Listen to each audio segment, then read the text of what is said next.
بسم اللہ الرحمن الرحیم۔ السلام علیکم۔ وہ میری بہت اچھی دوست تھی، بہت ہی زیادہ خوبصورت۔ اتنی خوبصورت لڑکی میں نے اپنی پوری زندگی میں نہیں دیکھی تھی، لیکن اس نے اپنی زندگی کے ساتھ جو کیا وہ بھی ایک بہت ہی انوکھی کہانی ہے۔ مجھے لگا کہ وہ جس بھی حال میں ہوگی کم سے کم خوش تو ہوگی، لیکن جب میں واپس اپنے گھر آئی تو مجھے میری دوست کے بارے میں ایک بہت عجیب بات پتہ چلی۔ مجھے پتہ چلا کہ وہ کوما میں ہے۔ اس کے ساتھ یہ سب کچھ کیسے ہوا یہ کوئی بھی نہیں جانتا تھا۔ اب میں فوراً ہسپتال کی طرف بھاگی۔ وہ بہت ہی عجیب حالت میں پڑی تھی، بہت کمزور ہو چکی تھی۔ میں حیران تھی کہ اس کے ساتھ یہ سب کچھ کیوں ہوا، لیکن کچھ وقت کے بعد وہ اس دنیا سے چلی گئی، اور پھر اس کے بعد جو مناظر میں نے دیکھے وہ آج تک نہیں دیکھے ہوں گے۔ میں نے اپنے کانوں کو ہاتھ لگا لیا، کیونکہ اس کی قبر پر روز 100 بچے آتے تھے، قبر پر جوتیاں اور پتھر مارتے۔ میں حیران تھی کہ یہ بچے کون تھے اور ایسا کیوں کر رہے تھے، جبکہ وہ ایک بہت اچھی خاتون تھی۔ ایک دن میں نے ایک بچے کو روک لیا۔ پہلے تو مجھے اس نے کچھ نہ بتایا، پر پھر میں نے اسے کچھ پیسوں کا لالچ دے کر اس سے بات اگلوانے کی کوشش کی، تو اس نے مجھے ایسی بات بتائی کہ میں نے اپنے کانوں کو ہاتھ لگا لیا۔ اس نے کہا کہ یہ عورت روز رات کو ہمارے ساتھ… میرا نام شہناز ہے، میری ایک ہی دوست تھی جس کا نام مریم تھا۔ ہم دونوں میں بہت دوستی تھی، ہم لوگ بچپن سے ایک ساتھ پلے بڑھے، بہنوں کی طرح ہی رہے۔ لیکن اس کے گھر میں بہت مسائل تھے۔ اس کے بابا اس دنیا سے جا چکے تھے۔ وہ اپنی سوتیلی ماں کے ساتھ رہتی تھی۔ اس کی سوتیلی ماں اس پر بہت ظلم کرتی تھی۔ مریم روز مجھے اس کے ظلم کی داستانیں سناتی، لیکن جب کسی جگہ پر 4 لوگ اکٹھے ہوتے، محلے والے یا رشتہ دار وغیرہ، تو اس کی ماں کہتی کہ اللہ گواہ ہے، میں نے آج تک اس کے ساتھ کچھ برا نہیں کیا۔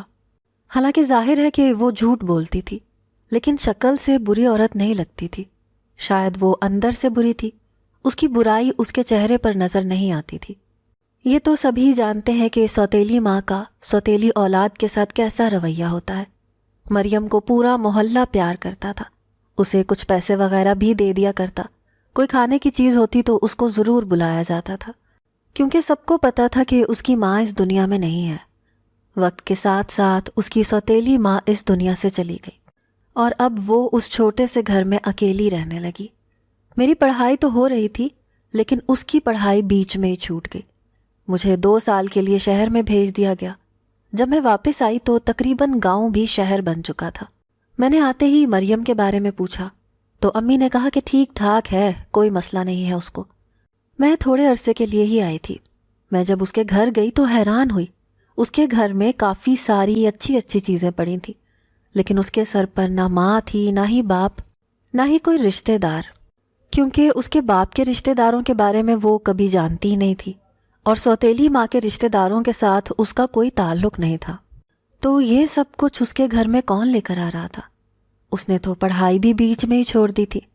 مجھے نہیں لگتا کہ میٹرک پاس لڑکی کو اتنی اچھی نوکری ملتی ہے کہ اس کے گھر میں اتنی ساری سہولیات ہوں۔ خیر وہ مجھے ملی نہیں۔ ایک دفعہ میں گھر پر گئی تو گھر پر کوئی نہیں تھا، لیکن ساتھ والوں نے مجھے اس کے گھر کی چابی دی تھی۔ کہا کہ اگر آپ اس کی دوست ہیں تو بیٹھ کر انتظار کر لیں، وہ بھی آ جائے گی۔ لیکن وہ نہیں آئی تو میں واپس چلی گئی۔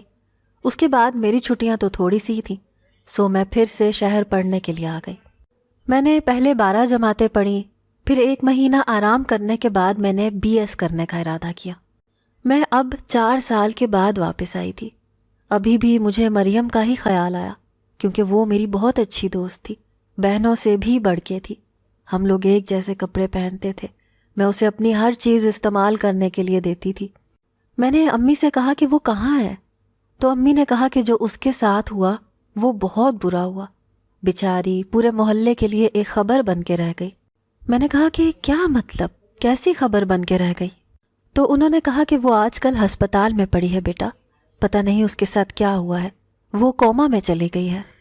قسم سے میں تجھے کیا بتاؤں، اتنی نیک لڑکی میں نے اپنی زندگی میں نہیں دیکھی۔ میں نے جب یہ سنا کہ وہ کوما میں چلی گئی ہے تو میں حیران رہ گئی۔ دوسری بات نے بھی مجھے حیران کر دیا، کیونکہ جب میں پچھلی دفعہ آئی تھی، یعنی کہ 4 سال پہلے، تو امی کا کہنا تھا کہ بس وہ پتہ نہیں کیسے رہ رہی ہے، ہمیں نہیں پتہ کیا کرتی ہے کیا نہیں کرتی۔ لیکن اب میری امی کا اس کے بارے میں رویہ بدل چکا تھا۔ کیا اس لیے کیونکہ وہ بیمار تھی؟ لیکن امی نے کہا کہ نہیں، وہ تو بڑی نیک نکلی۔ اس نے ایک چھوٹا سا NGO بنا لیا تھا جس میں لوگ اپنا صدقہ خیرات وغیرہ دیا کرتے تھے۔ اور جانتی ہے وہ ان پیسوں سے کیا کرتی تھی؟ وہ روز 100 یتیم بچوں کو کھانا کھلایا کرتی تھی۔ شام میں وہ بچے اس کے گھر کے آس پاس اکٹھے ہو جاتے اور وہ کھانا پکا کے وہیں بیٹھ کر ان کو کھانا کھلاتی تھی۔ میں نے کہا کہ یہ تو بڑی اچھی بات ہے۔ ہاں، لیکن یہ الگ بات ہے کہ مریم نے کبھی اس بات کا ذکر نہیں کیا تھا کہ اسے ایسا کوئی شوق ہے۔ لیکن جب انسان اکیلا ہو جاتا ہے تو وہ اس طرح کے کام کرنے کے بارے میں سوچتا ہے، اور پھر ساری زندگی انسان ایک جیسا تو نہیں رہتا۔ لیکن یہ کیا کہ وہ کوما میں پڑی تھی۔ میں نے امی سے پوچھا کہ ایسا بھی کیا ہوا؟ تو امی نے کہا کہ یہ نہیں پتا کہ وہ کوما میں کیسے گئی ہے، کیوں گئی ہے، لیکن وہ کوما میں ہے اور ہسپتال میں پڑی ہے۔ NGOs کے ساتھ اس کا تھوڑا بہت تعلق تھا، وہی اس کے علاج کے پیسے بھی دے رہے ہیں، پر پتہ نہیں کب واپس آئے گی۔ میں نے کہا کہ کب سے کوما میں ہے؟ تو امی نے کہا کہ 2-2.5 مہینے تو ہو گئے ہیں۔ میں نے ہسپتال کا پتہ پوچھ کر فوراً وہاں جانے کا ارادہ کر لیا۔ رات کو یہ بات میں نے اپنے والد صاحب سے بھی کہی۔ انہوں نے کہا کہ بہت نیک لڑکی ہے، سارے محلے والے اس کے لیے دعا کرتے ہیں، ابھی بھی لوگ اس کے لیے تھوڑے بہت پیسے جمع کر کے دے آتے ہیں، کیونکہ تمہیں تو پتہ ہے کوما کے مریض پر کتنے پیسے لگتے ہیں۔ لیکن پتہ نہیں واپس آئے گی یا نہیں، اس کے سر پر گہری چوٹ لگی ہے۔ میں نے کہا چوٹ کیسے لگی؟ بابا نے کہا کہ یہ نہیں پتا، پر معلوم ہوتا ہے کسی نے اس پر وار کیا تھا۔ میں نے کہا کہ پر اس پر وار کون کرے گا؟ وہی تو، میرے بابا نے کہا، یہی بات تو ہم سب سوچ رہے ہیں۔ اس سے پہلے کہ وہ بتاتی کہ اس کے ساتھ یہ سب کچھ کس نے کیا ہے، وہ خود ہی کوما میں چلی گئی۔ اب جب تک اسے ہوش نہیں آئے گا پتہ کیسے چلے گا؟ میں ہسپتال گئی تو سامنے کا منظر دیکھ کے حیران رہ گئی۔ یہ میری وہی سہیلی تھی جو بے حد خوبصورت تھی، اور اب اس کی خوبصورتی ختم ہو چکی تھی، بہت کمزور لگ رہی تھی۔ کوما میں انسان پڑا ہو تو ظاہر ہے اس کی صحت تو نہیں بنتی، اور پھر ہمارے یہاں کون سے اتنے اچھے اچھے ہسپتال ہیں کہ اچھے طریقے سے خیال رکھا جائے۔ بس اسے زندہ رکھا ہوا تھا، یہی بڑی بات تھی۔ میں جا کر اس کے پاس بیٹھ گئی۔ میں نے اس کا ہاتھ پکڑا۔ میں نے کہا یہ تمہیں کیا ہو گیا مریم؟ میں تو تم سے ملنے کے لیے آئی تھی، پچھلی بار بھی تم سے نہ مل سکی تو سوچا اب مل لوں گی، لیکن تم تو اس حالت میں پڑی ہو، واپس کیوں نہیں آ جاتی؟ میں رو رہی تھی۔ جب نرس اندر آئی مجھے دیکھ کر حیران ہوئی۔ اس نے کہا کہ آپ کون ہیں؟ میں نے کہا میں ان کی کزن ہوں۔ میں نے یہ نہیں کہا کہ دوست ہوں، بس کہہ دیا کہ کزن ہوں۔ اس نے کہا کہ چلیں، کوئی تو آیا ان کی طرف سے۔ میں نے کہا کہ کیا اس سے ملنے کوئی نہیں آتا؟ تو اس نے کہا کہ نہیں، اس سے ملنے تو کوئی بھی نہیں آتا، لیکن یہ بہت اچھی عورت ہے، میں ان کے محلے کی ہوں، میں اسے جانتی ہوں، جہاں یہ رہتی ہے میں بھی اسی محلے میں رہتی ہوں۔ میں نے کہا آپ ان کا خیال رکھا کریں۔ اس نے کہا ان کا خیال کرتی ہوں، لیکن ان کی حالت بہتر نہیں ہو رہی ہے، بلکہ مزید خراب ہو رہی ہے۔ ہمیں لگتا ہے کہ 15-20 دن تک یہ دنیا میں نہیں رہیں گی۔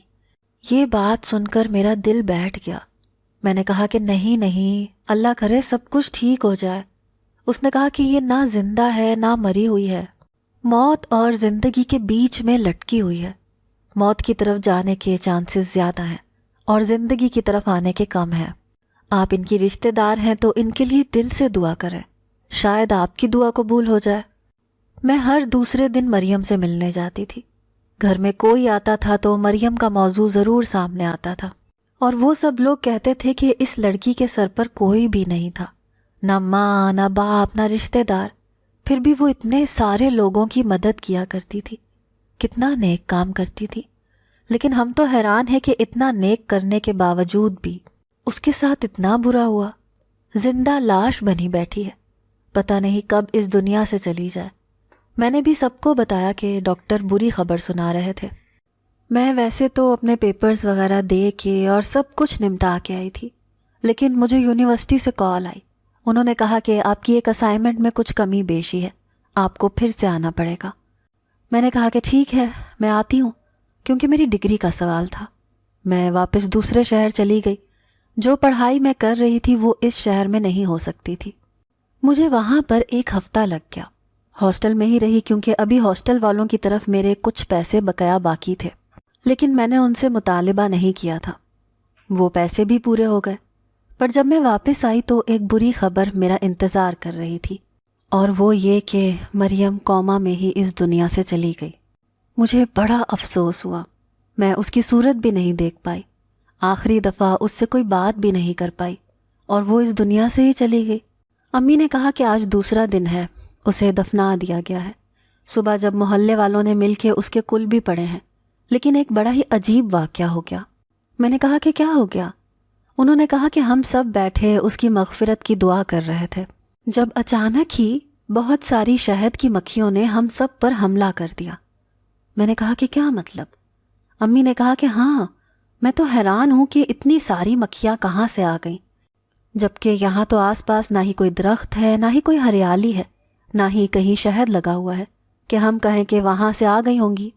بہت سارے لوگوں کو کاٹ گئی، کچھ لوگوں کو تو اتنی بری طرح سے کاٹیں کہ انہیں ہسپتال لے جایا گیا، ایک عورت تو بے ہوش ہو گئی۔ امی کے بازوؤں پر بھی شہد کی مکھیوں نے کاٹا ہوا تھا۔ میں نے کہا کہ آپ تو ٹھیک ہیں؟ انہوں نے کہا کہ ہاں، میری تو بچت ہو گئی۔ میں فوراً وہاں سے نکل کر کمرے کے اندر چلی گئی، لیکن جو لوگ باہر بیٹھے تھے ان کے ساتھ بہت برا ہوا۔ پتہ نہیں یہ سب کیسے ہو گیا، ابھی تک سب لوگ اسی کے بارے میں باتیں کر رہے ہیں۔ میں نے کہا کہ جو بھی ہوا ہو، بیچاری مریم تو نہ رہی نا اس دنیا میں۔ میری آنکھوں میں آنسو آ گئے، اس کی تصویر ابھی بھی میرے پاس تھی جو ہم نے آخری دفعہ بنائی تھی۔ امی نے کہا کہ تم بھی اس کے لیے دعا کرو۔ میں نے کہا کہ میں اس کی قبر پہ جانا چاہتی ہوں، تو امی نے کہا کہ نہیں، تم نہیں جاؤ۔ میں نے کہا کہ کیا مطلب؟ امی نے کہا کہ جب سے وہ اس دنیا سے گئی ہے عجیب و غریب قسم کے واقعات ہو رہے ہیں، جو لوگ دفنانے گئے تھے انہوں نے بھی بڑی عجیب باتیں بتائی ہیں۔ میں نے کہا کہ کیسی باتیں؟ انہوں نے کہا کہ جب ہم اس کی میت لے کر جا رہے تھے تو میت کی چارپائی ہمارے ہاتھوں سے چھوٹ گئی اور اس کی میت زمین پر گر گئی تھی۔ میں نے اپنے منہ پر ہاتھ رکھ لیا کیونکہ ایسا بہت کم دیکھنے میں آیا کہ میت کو لے جا رہے اور میت نیچے گر جائے۔ میں نے کہا کہ یہ تو ان لوگوں کی غلطی ہے نا امی، ان کو ٹھیک سے پکڑنا چاہیے تھا۔ امی نے کہا کہ وہ لوگ ٹھیک سے ہی پکڑتے ہیں بیٹا، ایسے معاملے میں تو لوگ اپنی طرف سے پوری کوشش کرتے ہیں کہ کوئی غلطی نہ ہو، لیکن وہ کہہ رہے ہیں کہ ہمیں پتہ ہی نہیں چلا کہ یہ سب کچھ کیسے ہوا۔ میں نے کہا کہ پھر آپ کیا کہنا چاہتی ہیں؟ امی نے کہا میں کچھ نہیں کہنا چاہتی، بس تم بھول جاؤ اس سب کو، ویسے بھی اب وہ اس دنیا سے جا چکی ہے۔ میں نے کہا میں اتنی آسانی سے تو نہیں بھول سکتی، ایک دفعہ جا کر فاتح خوانی تو کروں گی نا، اتنا تو حق ہے اس کا، ویسے بھی قبرستان یہاں سے زیادہ دور نہیں تھا۔ میری امی نے تو مجھے منع کیا پر میں چل پڑی۔ قبرستان میں گئی تو اس کی قبر پہچاننا مشکل نہیں تھا، کتبے پر اس کا نام بھی لکھا تھا اور یہی تازہ قبر بنی ہوئی تھی، لیکن قبر کے ساتھ جو سلوک ہو رہا تھا وہ دیکھ کر میرے قدموں تلے سے تو زمین نکل گئی۔ میں فوراً آگے بڑھی اور ان سب کو وہاں سے ہٹانے لگی۔ میں نے کہا شرم نہیں آتی تم لوگوں کو؟ یہ کیا کر رہے ہو تم لوگ؟ دراصل وہ کچھ بچے تھے، 40-50 بچے تو ہوں گے شاید، یا شاید اس سے بھی زیادہ۔ ان کے ہاتھوں میں پتھر اور جوتیاں تھیں جو وہ مریم کی قبر کے اوپر مار رہے تھے۔ ان سب کو دیکھ کر ہی لگتا تھا کہ یہ بھیک مانگنے والے یا غریب غربا کے بچے ہیں، ان کے سر پر ان کے ماں باپ نہیں ہیں۔ میں نے ان کو روکنا چاہا تو وہ رک ہی نہیں رہے تھے۔ مجھے یہ منظر دیکھ کر دلی تکلیف ہو رہی تھی۔ وہ بیچاری اس دنیا سے چلی گئی، اس کی قبر کے ساتھ ایسا سلوک کیوں کر رہے تھے؟ کیا یہ سارے پاگل تھے یا ان کو کسی نے سمجھایا نہیں تھا کہ قبر کی بے حرمتی کرنا کتنا بڑا گناہ ہے؟ مجھے غصہ آ گیا، میں نے چلا کر ان سب کو ایک طرف کیا، 1-2 بچوں کو تھپڑ بھی لگائے تو وہ سائڈ پر ہو گئے۔ میں نے کہا شرم نہیں آتی یہ سب کرتے ہوئے؟ کیوں کر رہے ہو ایسا؟ انہوں نے کوئی جواب نہ دیا، وہاں سے چلے گئے۔ میں نے قبر کو تھوڑا بہت صاف کیا کیونکہ انہوں نے وہاں بہت سے پتھر اور جوتے پھینک دیے تھے، وہ سب ہٹا کر میں نے ایک طرف رکھے، فاتحہ پڑھی۔ میری آنکھوں میں آنسو آ گئے۔ میں نے کہا مریم، کوئی تو ایسی بات ہے جو تم ہمیں بتائے بغیر ہی اس دنیا سے چلی گئی ہو، اور اب ایسے ایسے واقعات ہو رہے ہیں کہ ہمیں کچھ سمجھ ہی نہیں آ رہا کہ ہم کیا سوچ رہے ہیں اور کیا نہیں۔ کاش کہ تمہیں کچھ بتانے کا موقع ملا ہوتا۔ میں نے سوچا کہ میں اس کے گھر جاتی ہوں، کوئی نہ کوئی سراغ مل ہی جائے گا، کوئی ڈائری، کوئی کتاب، کوئی موبائل فون۔ جس میں اس کے بارے میں کچھ ہو، اس کے بارے میں کوئی معلومات مل جائیں، پتہ چل سکے کہ اس کی زندگی کے آخری دن کس طرح کے گزرے تھے، وہ کیا کر رہی تھی۔ میں نے ہمسایوں سے اس کے گھر کی چابی لے لی۔ انہوں نے کہا کہ پتہ نہیں اس کے سامان کا کیا ہوگا۔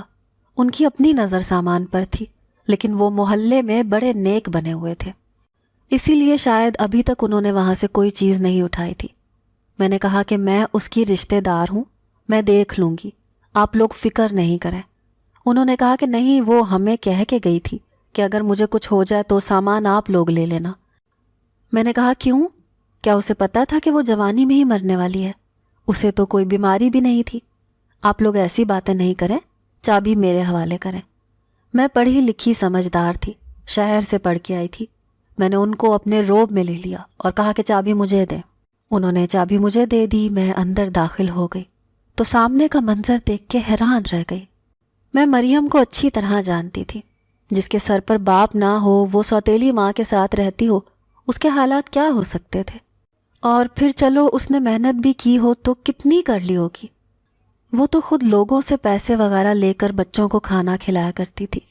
آج کل گھر میں 4 لوگ ہوتے ہیں تو ان کی ہانڈی روٹی بنانے میں انسان کا 1000-1500 روپیہ لگ جاتا ہے، اور یہاں وہ 100 بچوں کو روز کھانا کھلاتی تھی، تو پھر اس کے روزانہ کے کتنے پیسے لگتے ہوں گے، اور وہ کس طرح سے یہ سب کچھ کرتی ہوگی۔ اور اس کے پاس اتنا سب کچھ تو نہیں ہونا چاہیے تھا، لیکن اس کے گھر میں تو پہلے سے بھی زیادہ چیزیں نظر آ رہی تھیں۔ تبھی تو ساتھ والی عورت کا دل سامان کے لیے للچا رہا تھا۔ یہاں پر ہر کمرے میں اے سی، LED، اچھا فریج، جبکہ ہم لوگ جو مڈل کلاس ہوتے ہیں گھر میں ایک ہی فریج ہوتا ہے جسے گھر کے صحن میں رکھا جاتا ہے، لیکن یہاں ہر کمرے میں الگ الگ فریج پڑا ہوا تھا۔ اتنا سب کچھ اس نے کیسے بنایا؟ جو کچھ بھی قبرستان میں ہوا اس کے بارے میں نے امی کو نہیں بتایا۔ میری امی پہلے ہی پریشان تھی، اور اب اس گھر میں آ کر میں یہی سوچ رہی تھی کہ یہ سب سامان کہاں جائے گا، اور کیسے مریم نے اتنا سب کچھ جمع کر لیا جبکہ وہ اکیلی رہتی تھی۔ پر میں جو چیز تلاش کرنے آئی تھی وہ سامان نہیں، وہ کچھ اور تھا۔ میں اس کے بیڈ روم میں چلی گئی۔ مجھے پتہ چل گیا کہ اس کا بیڈ روم کون سا ہے۔ وہاں پر اس کی ضرورت کی چیزیں، میک اپ وغیرہ رکھا ہوا تھا۔ میں ادھر ادھر چیزیں تلاش کرنے لگی کہ کہیں مجھے اس کی کوئی ڈائری یا کوئی فون مل جائے۔ مجھے ایک فون تو مل گیا، لیکن جب میں نے اس کو آن کیا تو اس پر پاس ورڈ لگا ہوا تھا۔ پاس ورڈ تو مجھے نہیں پتا تھا کیا ہو سکتا تھا، پر جو تصویر وال پیپر پر لگی ہوئی تھی وہ کچھ عجیب سی تھی۔ اس نے کسی لڑکے کی تصویر لگا رکھی تھی۔ ایسے لگتا تھا کوئی نارمل سا لڑکا ہے، جیسے گھریلو لڑکے ہوتے ہیں، اور اس نے اپنی تصویر بنا کے بھیجی ہے۔ مطلب یہ کہ کوئی ایکٹر یا کوئی وال پیپر نہیں تھا۔ کیا اس شخص کے ساتھ مریم کا کوئی تعلق تھا؟ اگر ایسا تھا تو پھر اس کے مرنے پر یہ شخص سامنے کیوں نہیں آیا؟ میں ہسپتال والوں کے پاس گئی، ان سے پھر پوچھا کہ آپ لوگ مجھے باریک سے باریک ڈیٹیل بھی بتائیں کہ اس کے ساتھ کیا ہوا تھا۔ انہوں نے کہا کہ زیادہ تو نہیں پتا، لیکن جب وہ آئی تھی تو اس کے جسم پر تشدد کے نشانات تھے۔ یہ سن کر میں حیران رہ گئی۔ میں نے کہا کہ پھر آپ لوگوں نے یہ بات کسی کو بتائی کیوں نہیں؟ انہوں نے کہا کہ ہم کس کو بتاتے، کوئی پوچھنے ہی نہیں آیا۔ میں نے کہا کہ کیسے نشانات تھے؟ انہوں نے کہا کہ ایسے نشان جیسے کسی نے اسے بہت بری طرح سے مارا تھا۔ اس کے ساتھ اور کوئی حرکت نہیں ہوئی تھی، اس کے ساتھ کوئی ظلم نہیں کیا گیا تھا، لیکن اسے مارا پیٹا گیا تھا، اور سر پر بھی گہری چوٹ تھی، اسی لیے شاید وہ کوما میں چلی گئی تھی۔ میں نے کہا کہ ہم تو خود حیران تھے کہ اتنی اچھی لڑکی کو کون مارے گا۔ میں نے کہا کہ اسے یہاں لے کے کون آیا تھا؟ انہوں نے کہا کہ ہمیں نہیں پتا، بس اسے کوئی ہسپتال کے باہر چھوڑ گیا تھا۔ نائٹ ڈیوٹی والوں نے اس کو دیکھ لیا تھا، اٹھا کر علاج کیا۔ محلے کے کچھ لوگ اسے جانتے تھے، اسی لیے ہم نے اس کا علاج شروع کر دیا تھا۔ معاملات الجھتے جا رہے تھے۔ مریم کیا کرتی تھی یہ بھی ایک سوال بن گیا تھا۔ اس پر کس نے تشدد کیا، وہ کیسے کوما میں گئی، یہ بھی ایک سوال تھا۔ پھر اچانک سے مر کیسے گئی، اور پھر اس کی قبر کے ساتھ وہ بچے اس طرح کی حرکتیں کیوں کر رہے تھے؟ اور پھر اس کے بعد ایک اور بہت عجیب بات پتہ چلی کہ یہ وہی بچے تھے جن کو مریم روز کھانا کھلایا کرتی تھی۔ یہ آس پاس جھگیوں میں رہا کرتے تھے۔ کوئی کسی سائیکل کی دکان پر کام کرتا تھا، کسی کا باپ نہیں تھا، کوئی یتیم تھا، کوئی معذور تھا، کوئی بہت زیادہ غریب تھا۔ یہ بچے اس مریم کی وجہ سے اچھا کھانا کھاتے تھے، پھر اس کی قبر کی بے حرمتی کیوں کر رہے تھے؟ میں پھر سے قبرستان چلی گئی۔ ان بچوں نے پھر سے قبر کے ساتھ یہی سب کچھ کیا ہوا تھا، بلکہ اس دفعہ تو انہوں نے قبر کو نقصان بھی پہنچایا تھا۔ میں نے اپنے کزن کو فون کیا، اگر اپنے بھائی سے کہتی تو وہ امی کو بتا دیتا، اسی لیے کزن سے کہا۔ میں نے اس کی قبر کی مرمت کروائی۔ یہ کزن بھی ادھر ہی رہتا تھا۔ اس نے کہا کہ میری مانو تو اس معاملے سے دور ہی رہو، یہ لڑکی تھی تو بہت نیک، لیکن سب کے لیے سوال بن گئی ہے، تم بھی اسے بھول جاؤ، ویسے بھی یہ اس دنیا سے تو جا چکی ہے، اب کیا ہو کیا نہ ہو ہم کیا کر سکتے ہیں۔ میں نے کہا کہ ٹھیک ہے، لیکن میرے دل میں جو اتنے سارے سوال تھے مجھے ان کا جواب چاہیے تھا۔ میں اپنی بہنوں جیسی دوست کو ایسے نہیں چھوڑ سکتی تھی، اور اب میرے پاس ایک ہی راستہ تھا۔ مجھے پتا تھا کہ میری مدد کون کر سکتا ہے۔ میں ان بچوں کو دیکھ چکی تھی، وہ آس پاس ہی رہتے تھے۔ ایک دن میں گھر سے نکلی اور تلاش کرنے لگی کہ مجھے ان بچوں میں سے کوئی ایک بچہ مل جائے، کیونکہ ان کی شکلیں مجھے یاد ہو گئی تھیں۔ میں کیسے غصے سے ان کو پیچھے کر رہی تھی، وہ پیچھے نہیں ہو رہے تھے۔ ان کے اندر اتنا غصہ بھرا ہوا تھا، اتنی نفرت بھری ہوئی تھی اس انسان کے لیے جو ان کی مدد کرتا تھا۔ پھر مجھے ایک لڑکا نظر آ گیا جو 12 یا 13 سال کا ہوگا، یعنی وہ بچوں میں تھوڑی بڑی عمر کا تھا، سمجھدار بھی لگ رہا تھا۔ مجھے لگا کہ مجھے اس سے بات کرنی چاہیے۔ اس نے بھی مجھے پہچان لیا۔ وہ ایک روٹیوں کی دکان پر کھڑا کام کر رہا تھا۔ میں نے دکان والے سے کہا کہ مجھے تھوڑی دیر کے لیے اس سے بات کرنی ہے، تو انہوں نے کہا کہ ٹھیک ہے۔ وہ بھی خاموش ہو گیا۔ میں اسے اپنے ساتھ لے کر آئی اور گاڑی میں ہی بٹھایا۔ میں نے کہا کہ مجھے تو جانتے ہو نا؟ اس نے کہا کہ ہاں، تم مریم کی دوست ہو۔ میں نے کہا کہ ہاں، میں اس کی دوست ہوں، اور تم وہی ہو نا جس کے لیے وہ روز کھانے پینے کا انتظام کرتی تھی، اور تم جیسے اور بچوں کے لیے بھی۔ اس نے ہاں میں سر ہلایا۔ میں نے کہا پھر تم اس کی قبر کے ساتھ اس طرح کا سلوک کیوں کر رہے تھے؟ اس نے کہا کہ صرف قبر کے ساتھ نہیں، ہم نے اس پر حملہ بھی کیا تھا، اور اس کو اس حال تک پہنچانے والے بھی ہم لوگ ہی تھے۔ اور یہ بات وہ ایسے بتا رہا تھا جیسے بڑی اچھی بات ہے، اور یہ کر کے اس نے کوئی بڑا تیر مار لیا۔ میں نے کہا کہ یہ سب تم نے کیوں کیا؟ جو تمہاری مدد کرے اس کے ساتھ تم ایسے کرتے ہو؟ مجھے غصہ بھی آ رہا تھا۔ اس نے کہا کہ غلطی ہماری نہیں، مریم کی تھی۔ وہ اسے نام سے بلا رہا تھا، اور وہ بھی بڑی نفرت سے۔ اس نے کہا کہ تمہیں پتہ ہے کہ وہ کیا کرتی تھی؟ میں نے کہا کیا کرتی تھی؟ اس نے کہا کہ وہ ہم سب بچوں سے بھیک منگواتی تھی۔ صرف اتنا ہی نہیں، ہم سے جگہ جگہ کام کرواتی تھی۔ اس ایک ٹائم کے کھانے اور چند پیسوں کے پیچھے وہ ہم سے اتنی محنت کرواتی تھی کہ اگر وہ محنت ہم اپنے لیے کرتے تو نہ جانے کیا کچھ بنا لیتے۔ تم نے اس کا گھر نہیں دیکھا؟ وہ سب کچھ ہماری محنت کا بنا ہوا ہے۔ اور صرف اتنا ہی نہیں ہے، اگر کوئی بچہ یہ کہتا کہ میں یہ سب کچھ کسی کو بتا دوں گا، پولیس کو یا کسی کو، تو وہ اس کو مارتی بھی تھی۔ اسی لیے ہم نے ہی پلان بنا کر اس کو اس حال میں پہنچایا تھا، اور جب وہ اس دنیا سے چلی گئی تو ہمارا غصہ تب بھی ختم نہیں ہوا۔